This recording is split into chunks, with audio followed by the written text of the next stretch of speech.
Athletics is such a big part of my life, and it has been for about half of my life, really. I think the life of an athlete is maybe not as exciting as you would think. It's very routine.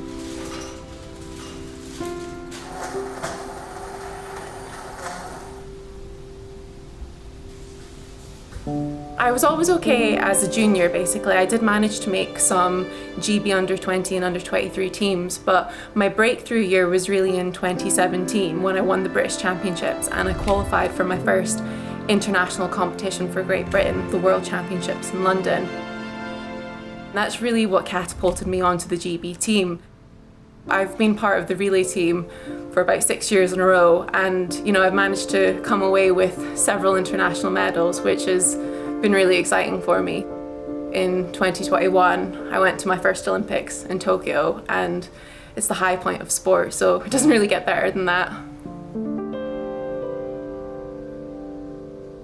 After last season, I got into winter training basically for this year. Things were going really well. I was running quicker than I ever had before. I was lifting heavier in the gym, but I'd had some ongoing back issues and we just didn't quite get on top of them or really understand them fully. So I tried to open up my season in January, over 60 meters indoors, and a couple of hours after I got home, I just couldn't stand anymore. For a few days, I was basically bedridden. I'm telling myself, okay, there's obviously something wrong with my back. I don't know what it is. We managed to get an MRI, which confirmed that I had slipped a disc basically between the L5 and S1 vertebrae. It compressed the sciatic nerve, which was causing me all of my issues.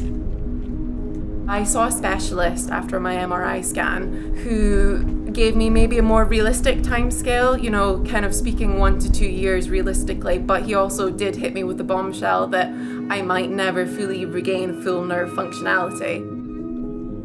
That is not really the thing that you want to hear as an athlete.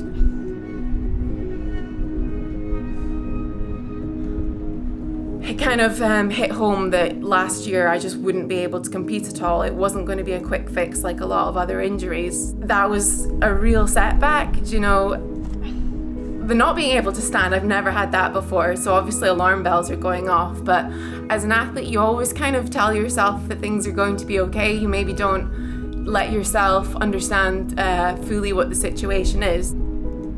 Luckily, I managed to avoid the surgery. Initially, we thought I would have to have surgery, but the disc managed to reabsorb by itself with time and physio exercises. So now I'm basically battling the nerve damage to my sciatic nerve, and I'm just trying to regain as much nerve functionality as I can to get back to my best self.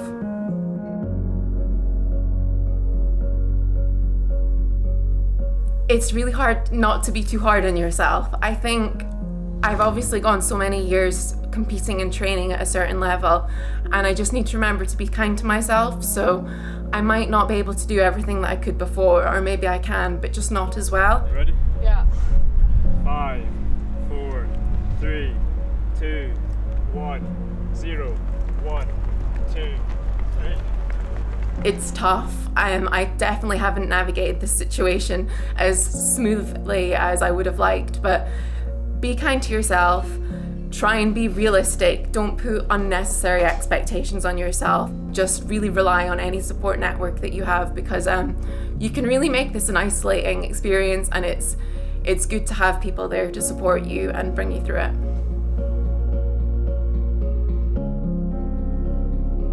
My family and my coach and my training group have all been really good.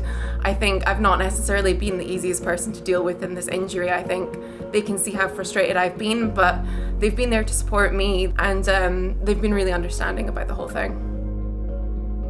I've been about a year into my injury now. I'm getting there. I'm not where I was, but things are improving a lot, and I think I have exceeded my recovery timescale so far, so that's really encouraging, and I just have to keep going from there.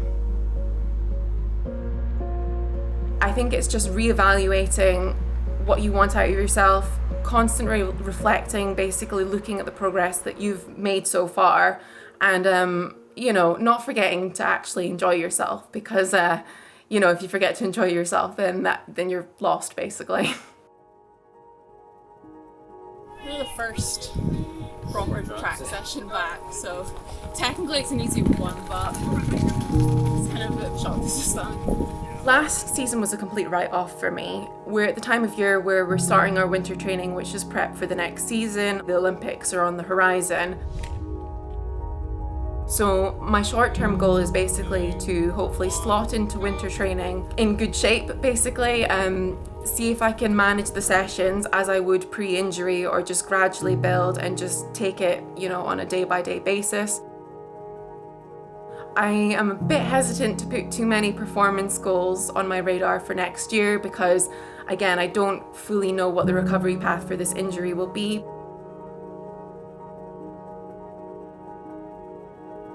The big competitions, the Olympics, they're on my radar. I would absolutely love to get myself there. If I manage to fully recover from this, I feel like I've got unfinished business with the 400.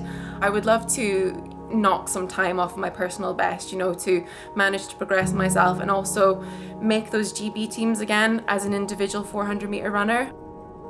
I've been on the relay team quite a lot, but I felt like I never fully achieved what I wanted to with the individual 400, so I would love to just give it another go.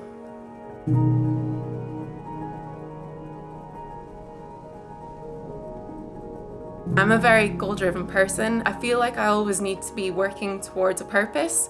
It doesn't necessarily need to be something like make the Olympic team, it can just be a much smaller, more achievable goal, but I feel like I always need something to give me direction, basically, and just give me something to aim for. Making the Tokyo team was the highlight of my career so far. It was my biggest achievement.